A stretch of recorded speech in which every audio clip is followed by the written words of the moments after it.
So today I'd like to share with you an interesting magic effect, and it's not because the effect itself is inherently interesting. I mean, it is an interesting effect, but I find the history behind it to be far more interesting because the creator of this effect, well, he's been practically erased from history, which I think is a sad thing.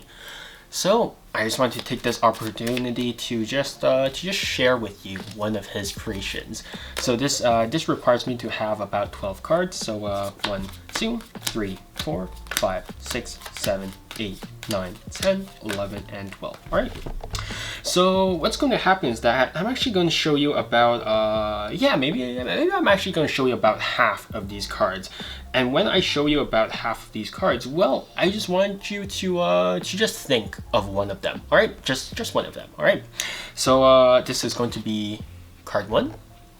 This is going to be card 2.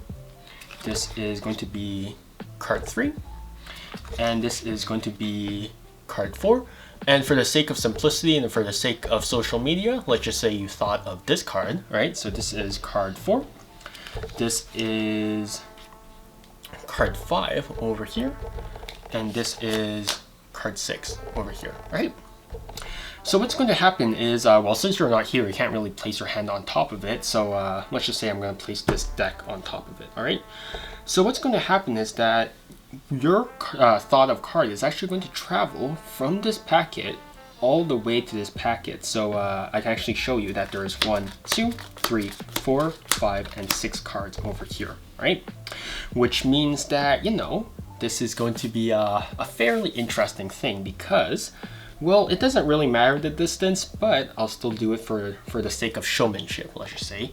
You actually see the moment your card actually travels into this packet, which means that now there should no longer be 6 cards in this packet. There should only be 1, 2, 3, 4, and 5 cards over here, which means that, well, if there's 5 cards over here, then there should be 1, 2, 3, 4, 5, 6, and 7 cards over here.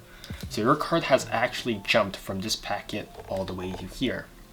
So for the first time, what was actually the card that you thought of? The King of Spades.